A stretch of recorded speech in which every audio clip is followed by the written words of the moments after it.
This YouTube channel does not promote any violent, harmful, or illegal activities. All content provided by this channel is meant for an educational purpose only.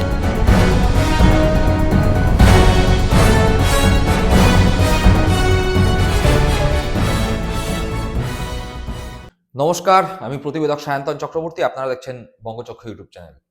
ইতিমধ্যেই নন্দীগ্রাম এই পশ্চিমবঙ্গের রাজ্য রাজনীতির কেন্দ্রবিন্দুতে পরিণত হয়েছে।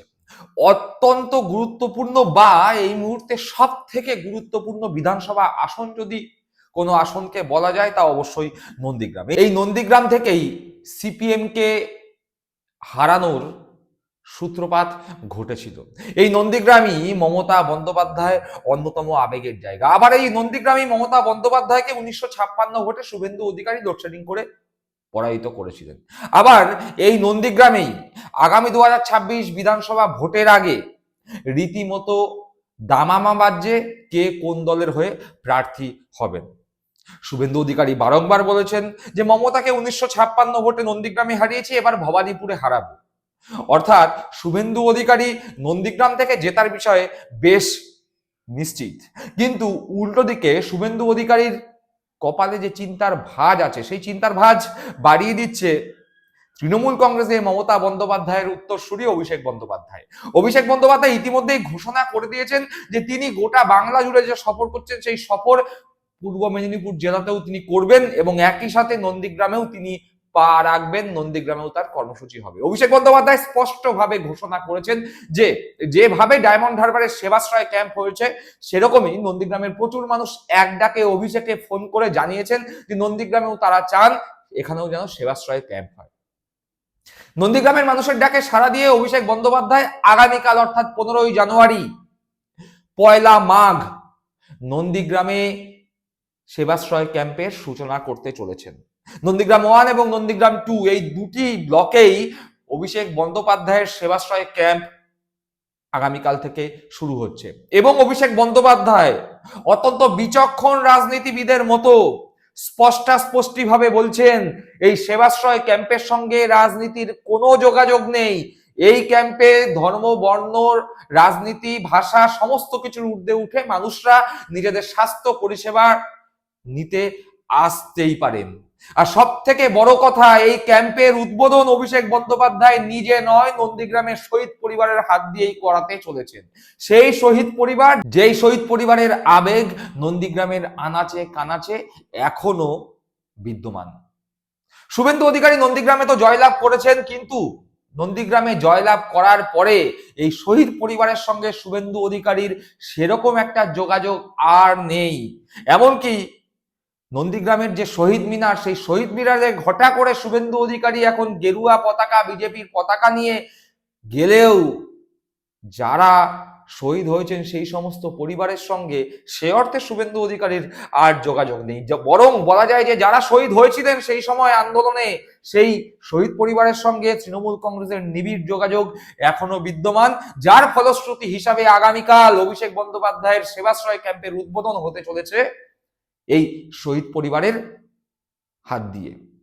অভিষেক বন্দ্যোপাধ্যায় যখন নন্দীগ্রামে সেবাশ্রয় ক্যাম্প করছেন এবং ক্যাম্পের উদ্বোধন শহীদ পরিবারের হাত দিয়ে করাচ্ছেন, স্বাভাবিকভাবেই এটা আগামী 2026 বিধানসভা ভোটের আগে অভিষেক বন্দ্যোপাধ্যায়ের একটি অন্যতম মাস্টার স্ট্রোক। যদিও শুভেন্দু অধিকারী অভিষেক বন্দ্যোপাধ্যায়ের এই সেবাশ্রয়কে কটাক্ষ করেছেন, বলেছেন আমরা সারা বছর সেবা দিয়ে আমাদের নতুন করে ভোটের আগে সেবা দেওয়ার দরকার পড়ে না। তাও শুভেন্দু অধিকারী অভিষেক ব্যানার্জির এই সেবাশ্রয় ক্যাম্পের ভয়ে নিজেও ছোট করে জায়গায় জায়গায় নরেন্দ্র মোদীর ছবি আর নিজের ছবিটা নিয়ে মেডিকেল চেক আপ ক্যাম্প করেছেন। বোঝাই যাচ্ছে অভিষেক ভীতি শুভেন্দু অধিকারীকে পায়ের নখ থেকে মাথার চুল পর্যন্ত আষ্টে পৃষ্ঠে বেঁধে রেখেছে। যদিও এই সমস্ত কিছু নয় শুভেন্দু অধিকারীর আসল ভয়। ইতিমধ্যেই অভিষেক বন্দ্যোপাধ্যায় যেদিন অর্থাৎ পয়লা মাঘ 15ই জানুয়ারি সেবাশ্রয় ক্যাম্পের উদ্বোধন করবেন, সেবাশ্রয় ক্যাম্প শুরু হবে, তার আগেই ঘোষণা হয়ে গিয়েছে নন্দীগ্রামে কে শুভেন্দু অধিকারীর বিরুদ্ধে প্রার্থী হতে চলেছে। ঠিক শুনছেন, নন্দীগ্রামে শুভেন্দু অধিকারী যদি বিজেপির প্রার্থী হয় তাহলে শুভেন্দু অধিকারীর বিরুদ্ধে ইতিমধ্যেই একজন মহিলা প্রার্থীর নাম ঘোষণা হয়ে গিয়েছে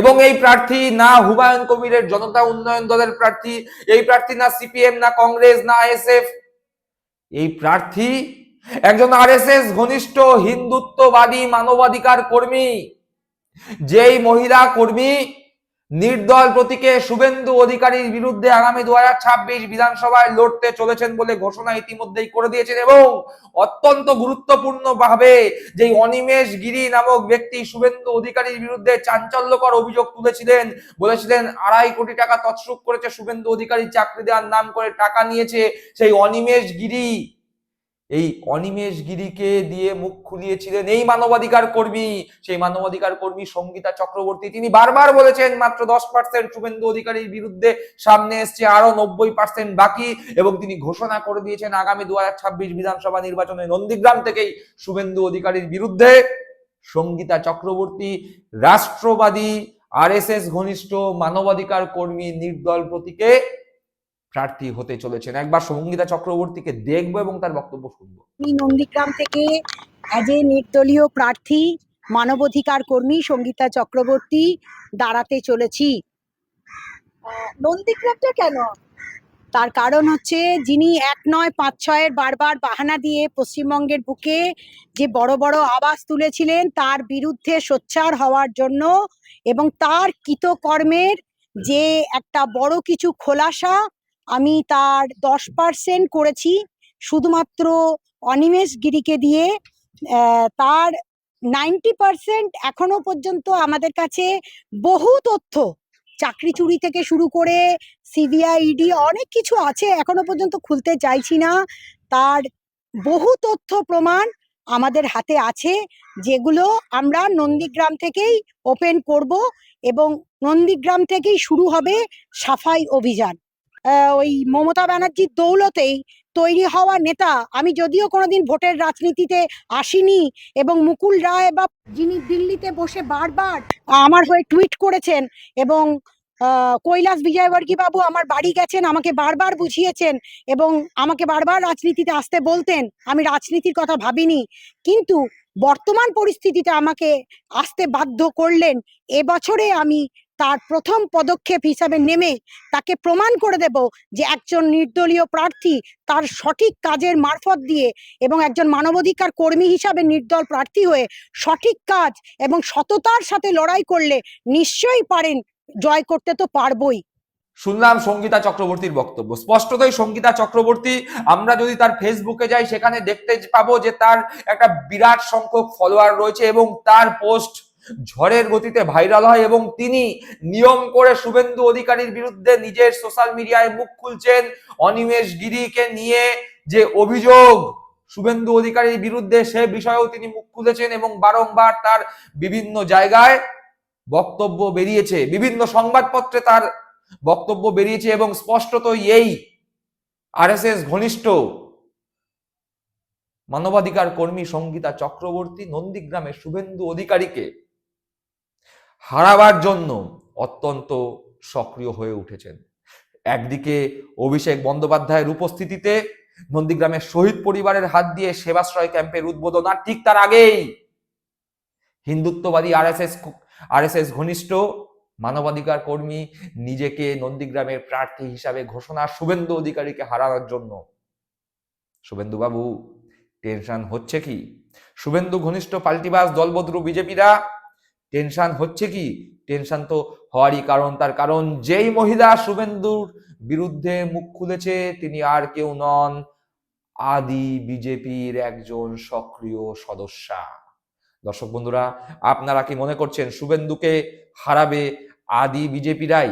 আপনাদের মূল্যবান মতামত কমেন্ট বক্সে কমেন্ট করে জানাবেন। সকলে ভালো থাকবেন, সুস্থ থাকবেন। জয় হিন্দ, বন্দে মাতরম।